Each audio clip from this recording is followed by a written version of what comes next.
নাহমাদুহু ওয়া নুসাল্লি আলা রাসূলিহিল কারীম আম্মা বাদ আউযু বিল্লাহি মিনাশ শাইতানির রাজিম বিসমিল্লাহির রহমানির রহিম। আজকে ভিডিওর বিষয়বস্তু হলো কবিরাজি করতে গিয়ে দেখেন কত ভয়ানক পরিস্থিতি সৃষ্টি হয়, কত ভয়ানক অবস্থা সৃষ্টি হয়। দেখুন, যে ভিডিওটি আজকে আমরা দেখব, এই ভিডিওর মধ্যে দেখা যাবে যে তার মুখে দাড়ি নাই, অথচ সে কবিরাজি করতেছে। কবিরাজি করতে গিয়ে মনসাজিন আক্রমণ করে বসছে। এখন তার অবস্থাটা আমরা দেখব ইনশাল্লাহ ভিডিওর মাধ্যমে। এর দ্বারা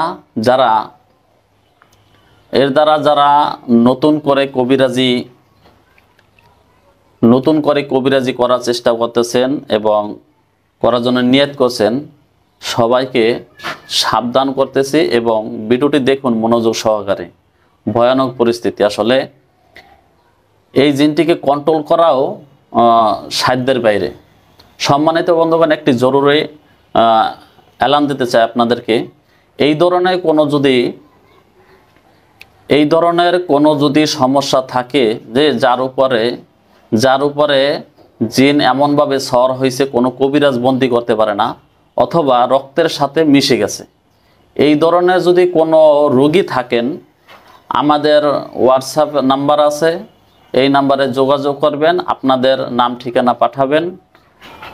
যে রোগীর নাম এবং রোগীর বাবার নাম, ছেলে হলে বাবার নাম আর মেয়ে হলে তার মার নাম, এই দুইটা নাম লাগবে এবং তার বিস্তারিত সমস্যাগুলো পুরোপুরি ভালোভাবে লিখে আমাদের হোয়াটসঅ্যাপ নাম্বারে পাঠিয়ে দেবেন ইনশাল্লাহ।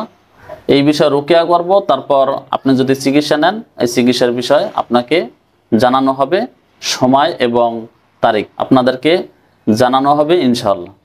সম্মানিত বন্ধুগণ, তাহলে আমরা ভিডিওটি শুরু করতেছি ইনশাআল্লাহ।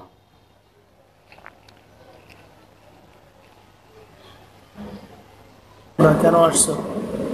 সে তোমাদের কোনো ক্ষতি করেছে, কোনো অন্যায় করেছে যেটার কারণে তোমরা তার ক্ষতি করতেছো? অথবা তোমরা কি তাকে পছন্দ করো, ভালোবাসো, মহব্বত করো, এই জন্য আসছো? এই ছেলে একটু আগে বলেছে তার ব্যবসা বাণিজ্য, কাজকর্ম, চলাফেরা সমস্ত কিছু বন্ধ হয়ে গেছে, কোনো কিছু করতে দাও না তোমরা। যদি ভালোবেসে থাকো, তাকে পছন্দ করে থাকো, তাহলে তার কাজে কর্মে তোমরা আরও বেশি হেল্প করবা, সেই জন্য তাড়াতাড়ি বড়লোক হয়, ব্যবসা বাণিজ্য ভালো হয়। তোমরা সেটা না করে তার ক্ষতি করতেছো। এবং একটু আগে বলতেছিল এই ছেলের শরীরে তোমরা সব সময় থাকো। তাই তোমাদেরকে কথা বলতেছি, কেন এসেছো, তোমাদের নাম কি, তোমরা নারী না পুরুষ, আমার কাছে খুলে বলো।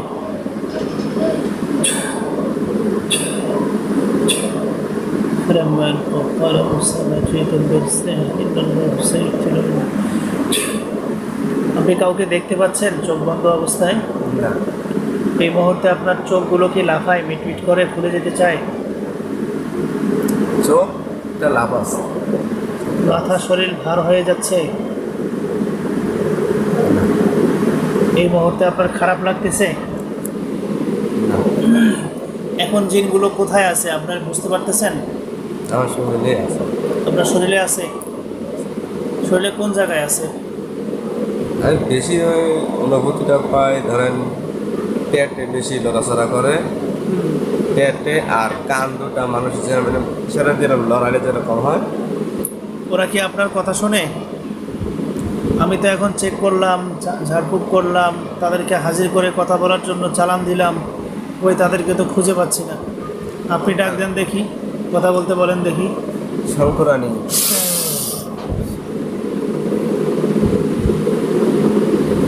তোমার নাম কি? তোমার নাম কি? তুমি কি মহিলা না পুরুষ?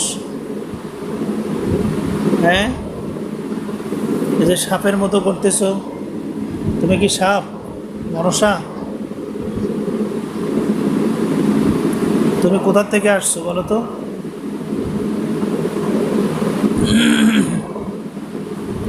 কোথা থেকে আসছো? তার উপরে কেন আসছো? ভালো লাগছে আসছে। হ্যাঁ, ভালো লাগছে আসছে। কেউ তোমাকে পাঠিয়েছে তার ক্ষতি করার জন্য? কেউই আমাকে পাঠায়নি। আচ্ছা, তোমার আস্তানা কোথায়? কোথায় থাকো তুমি? সরকারি ফার্মে, হ্যাঁ, সরকারি ফার্মে 10 নম্বর কোয়ার্টার। সরকারি ফার্মে 10 নম্বর কোয়ার্টার কোথায়? মোলাডুলি। হ্যাঁ, মোলাডুলি। মোলাটুলি, ঢাকা, পাবনা জেলা মোলাডুলি। পাবনা জেলা। এর বাড়ি কি পাবনায়? নাটোর জেলা পাবনা জেলার সীমান্ত। আচ্ছা, তুমি যদি তাকে পছন্দ করে থাকো, বেশ ভালো কথা, তাহলে তার জীবনের উন্নতি তুমি করে দিবে। সে যেন টাকা পয়সা উপার্জন করতে পারে, স্বাভাবিক জীবনযাপন করতে পারে, ভালো থাকতে পারে। সেগুলো না করে তার ব্যবসা বাণিজ্য, সে যতটুকু কাজকর্ম করতো সেটাও বন্ধ করে দিয়েছো, কারণটা কি? ওগুলো আমার পছন্দ না, তাই ওকে করতে দেই। তোমার কি পছন্দ? কোন ব্যবসা বাণিজ্য, কিভাবে ইনকাম করলে সে ইনকাম করতে পারবে? তার তো লাইফ কাটাইতে হবে, তার তো ইনকাম করতে হবে। কি করতে পারে সে? তোমার অনুমতি কোথায় আছে বলো দেখি?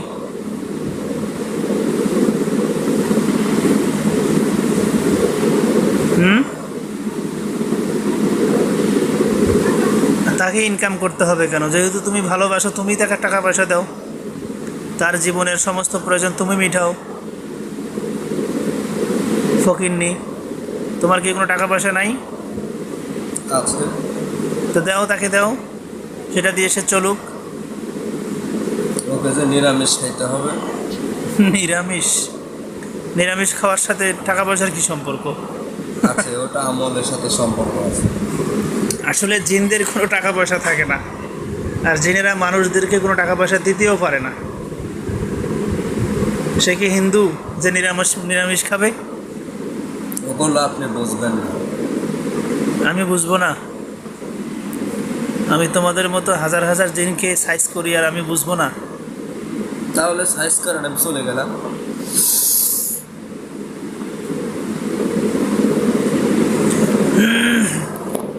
আচ্ছা, এই যে আপনি কথা বললেন এতক্ষণ ধরে, এই কথাগুলো কি আপনার মনে আছে? আমার সেন্স থাকে, সেন্স থাকে, প্রথম শুরু থেকে সেন্স থাকে। আপনাকে কখনো নিরামিষ খাইতে বলছিল? হ্যাঁ, এটা বলছে। কয়দিন খাইছিলেন নিরামিষ? নিরামিষ একদিনও হয়। কি খান আপনি? আমরা সবাই যা খাই তাই খাই, স্বাভাবিক স্বাভাবিক।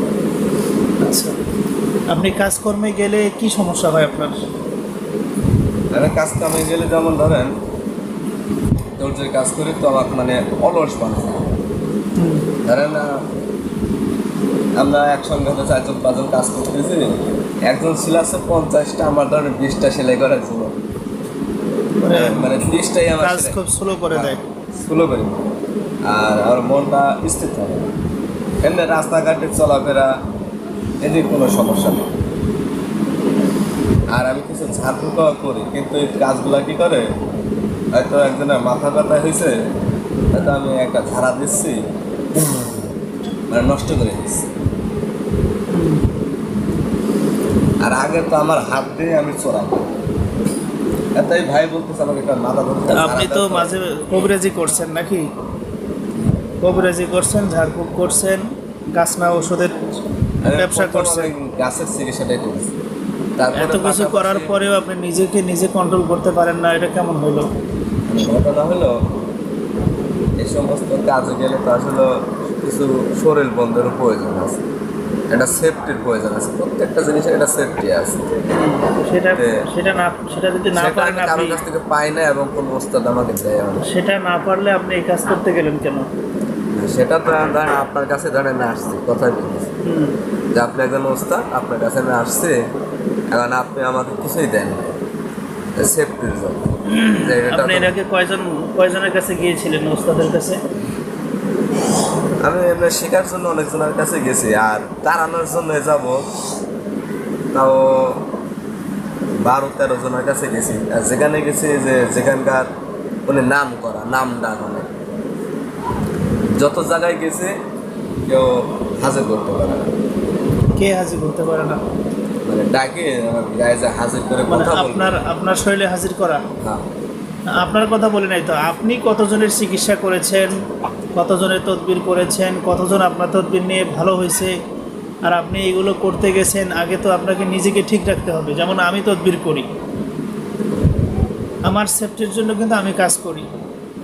আপনার শরীরে যেমন জিন এসে কথা বলতেছে, আপনাকে নিয়ন্ত্রণ করতেছে, আমার শরীরে এসে কিন্তু আমাকে নিয়ন্ত্রণ করতে পারে না। এটা আল্লাহর খাস রহমত, আলহামদুলিল্লাহ। এবং জীবনে কোনো জিন আমার ক্ষতি করতেও পারবে না। তা আপনি নিজেকে আগে সেভ করতে না করে আপনি তদবির করতে গেলেন কেন? এটা তো আপনার বোঝা উচিত ছিল যে ভবিষ্যতে আমার এটা কাল হয়ে দাঁড়াইতে পারে। আপনি একজনের তদবির করতে গেছেন, সেখানে অনেক শক্তিশালী জিন আছে, সেই জিন তো অ্যাটাক করতে পারে। এই যে আপনার শরীরে যে জিন আছে, সেও আমার একটা পশম ছিঁড়তে পারবে না। কিন্তু আপনি এখন আক্রান্ত, আপনাকে ক্ষতি করে ফেলছে অলরেডি। আপনার শরীরে সে বাসা বানাই ফেলছে, এবং সেটা আপনার শরীর থেকে বাহির করা বা আপনাকে সুস্থ করা এখন অনেক বড় একটা চ্যালেঞ্জ হয়ে দাঁড়িয়েছে। বুঝতে পারছেন তো?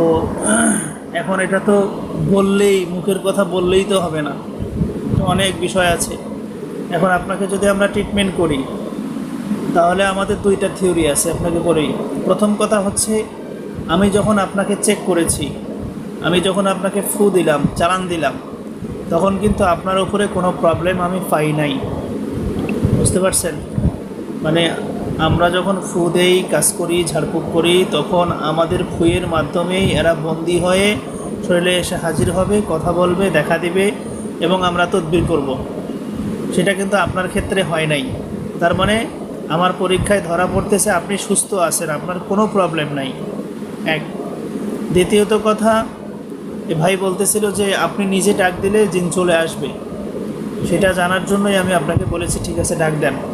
আপনি ডাক দেওয়ার সাথে সাথে 1 সেকেন্ডও দেরি হয়নি, সাথে সাথে চলে আসলো, এবং আপনার হাত পা পুরা এলোমেলো করলো, এটা সাপের মতো আকৃতি করলো, এবং আপনার মুখ দিয়ে সে কথাও বলল, এবং সে নিজের ইচ্ছায় আবার চলে গেল।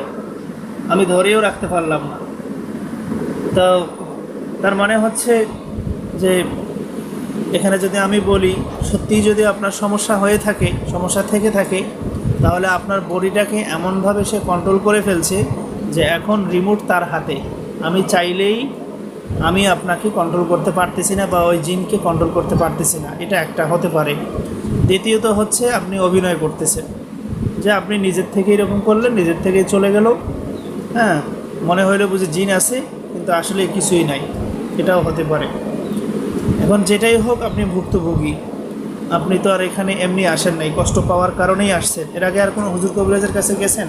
যেমন সরোয়ার হুজুরের কাছে গেছিলাম, ওই যে আপনার ওই সেটে দেওয়া আছে। সরোয়ার হুজুরের কাছে গেছি তো, 50,000 সরোয়ার হুজুর আপনার মতো সে তদবির করছিল, তদবির করার পরে সুস্থ হন নাই। উনি জবাই করে দিল, ঠিক আছে, তার 3 মিনিট পরেই আবার শরীরে অ্যাটেনশন না, এটা তার প্রবলেম, জাদুর সমস্যা। এটা আমি পরে বললাম যে এখন মানুষ মারা গেলে তাকে তো আর ডাক্তার তো কখনোই আসবে না, কোনোদিনই সম্ভব না। এখানে দুইটা কারণ আছে। একটা বলি যে হতে পারে আপনি যখন চিকিৎসা করতেন, এমন কোনো রোগীর চিকিৎসা করতে গিয়েছিলেন যে রোগীর শরীরে জিন অনেক শক্তিশালী ছিল, এবং ওই রোগীর শরীর থেকে পাল্টা আপনাকে অ্যাটাক করে আপনার শরীরে চলে আসছে, যে এটা হতে পারে। আর দ্বিতীয়ত হচ্ছে আপনি যে চিকিৎসা করেন, এই চিকিৎসা করতে গিয়ে কোথাও ঠকছেন, বা যিনিরা আপনাকে কন্ট্রোল করার জন্য আসছে, কিন্তু আপনি নিজেকে কন্ট্রোল করতে পারেন নাই, যেটার কারণে আপনি ক্ষতিগ্রস্ত হয়ে গেছেন। এখন অন্য কোনো হুজুর কবিরাজের কাছে যখন আপনি নিজেকে সুস্থ করার জন্য যাচ্ছেন, তখন আর এই জিনকে ওই হুজুর কবিরাজরা কন্ট্রোল করতে পারতেছে না। আবার এমন হতে পারে যে আপনাকে কেউ ইচ্ছাকৃতভাবে চালান দিয়েছে, আর চালান দিলে দেখা গেছে যে সিরিয়ালে লক্ষ লক্ষ জিনকে লাগানো হয়, হাজার হাজার জিনকে লাগানো হয়। একজন আসছে, মেরে ফেলছেন, আবার আরেকজন আসতেছে, 5 জন আসছে, মেরে ফেলছেন, আবার 5 জন আসতেছে। তো যদি এইভাবে লাগানো থাকে আপনার উপরে, কোনো কবিরাজ হিংসা করে দিতে পারে। আপনি যখন কবিরাজি করছেন, কাউকে ঝাড়ফুঁক করছেন, বুক ফুলিয়ে চলছেন, মানুষের তদবির করছেন, তখন যে কবিরাজরা এরকম জিন চালান দিতে পারে, সে তখন আপনার দৌড় দেখার জন্য এমন কিছু কাজ করে দিছে, দেখি তোর কতদূর দৌড়, কতটুকু পারিস, আপনার উপরে জিন চালান করে দিছে। এখন দেখা গেছে যে আপনি নিজেই এখন রুগীর ট্রিটমেন্ট বাদ, এখন আপনার ট্রিটমেন্ট নিয়ে আপনি ব্যস্ত, তাই না? বিষয়টা এমন হয়ে গেছে। এখন জিনকে মেরে ফেললো, তারপরে আবার জিন আসলো কিভাবে? এটার কারণ হচ্ছে, যদি সত্যি আপনার উপরে কেউ ব্ল্যাক ম্যাজিক করে জিন চালান দিয়ে থাকে, তখন জিনদের একটা নাম দেওয়া হয়, কয়জন জিনকে পাঠাবে সেটা একটা নির্দিষ্ট করে দেওয়া হয়, এবং জিনদের নাম দেওয়া হয়। প্রথম যারা আসে তাদেরকে মেরে ফেললে পরে যারা আসে তারা ওই একই নাম বলবে, একইভাবে ক্ষতি করবে, একইভাবে আচরণ করবে। মানে যত জিনই আসবে ওইভাবেই চলবে, মানে তাদেরকে যে দায়িত্ব দেওয়া হয়েছে ওই দায়িত্বের ভিতরেই থাকবে এবং ওইভাবেই তারা আচরণ করবে। সেটা আপনার হতে পারে। এই জন্য জিনকে মেরে ফেলছে, আবার নতুন করে কেউ আসছে কিন্তু আগেরটার মতোই আচরণ করতেছে, এটা হতে পারে। আবার এমনও হতে পারে যে তাকে মারতেই পারে নাই, মারতেই পারে নাই, এই জন্য আবার তার সামনেই চলে আসছে। আমিও যদি এখন চেষ্টা করি আপনার শরীর থেকে মারতে, আমিও এটা বিশ্বাস করি যে এখন এই মুহূর্তে আপনার এই জিনকে মারা সম্ভব নয়। সে এখন এমনভাবে আপনাকে নিয়ন্ত্রণ করতেছে যেটাকে। তো সম্মানিত বন্ধুগণ, আমরা ভিডিওটি দেখলাম, আসলে এখানে খুব গুরুত্বপূর্ণ বিষয়। আসলে এই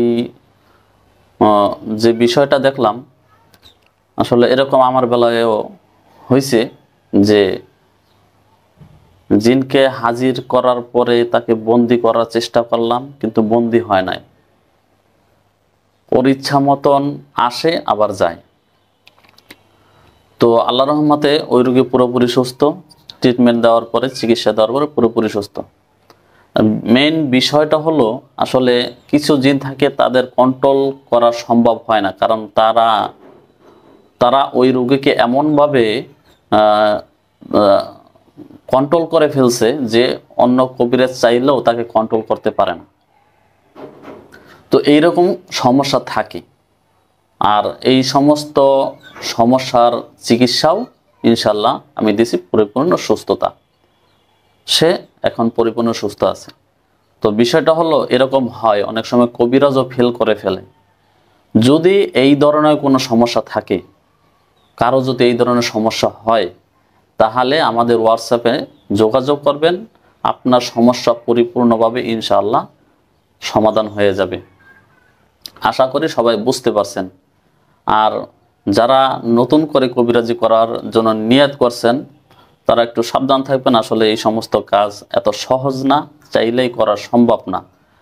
এর জন্য অনেক রুহানি শক্তি এবং অনেক চেষ্টা মেহনত করতে হয়, অনেক শ্রম দিতে হয়। যখন এইগুলো না হয় তখনই কিন্তু জিনদের অ্যাটাক হয়ে যায়। এবং কিভাবে হবে, এটা তো দেখা গেল যে তার শরীরে হাজির হয়ে ডিস্টার্ব করতেছে। তো যার শরীরে হাজির হয় না, অথবা হাজির হয় নাই কখনো, আর হবেও না, কিন্তু তারা এমনভাবে আপনাকে ক্ষতি করবে, আপনার সমস্ত কাজ কর্ম, ব্যবসা বাণিজ্য, চাকরি বাকরি, সাংসারিক জীবন, সমস্ত জায়গায় সে আপনাকে ধ্বংসের দিকে নিয়ে যাবে। আপনি সেটা বুঝতেও পারবেন না কেন এইগুলো হইতেছে। আসলে এই জন্য বলবো যে যারা নতুন করে কবিরাজি করতে চান, আসলে এগুলো করবেন না। এইগুলোর জন্য অনেক বিপদ, অনেক সমস্যা আছে, যেগুলো মোকাবেলা করার সাধ্য যাদের আছে তারা তো পারবে, আর যাদের নাই তারা তো আসলে ভয়াবহ পরিস্থিতির শিকার হবে। তো সম্মানিত বন্ধুগণ, আশা করি সবাই বুঝতে পারছেন। তো আজকে পর্যন্তই। যারা নিয়মিত ভিডিও দেখতে চান, আমাদের চ্যানেলটিকে সাবস্ক্রাইব করুন এবং সাথে থাকা বেল আইকনটি বাজিয়ে দিন এবং শেয়ার করে দিন, যাতে অপর ভাইরা এই ভিডিওগুলো দেখতে পারে। আসসালামু আলাইকুম ওয়া রাহমাতুল্লাহি ওয়া বারাকাতুহু।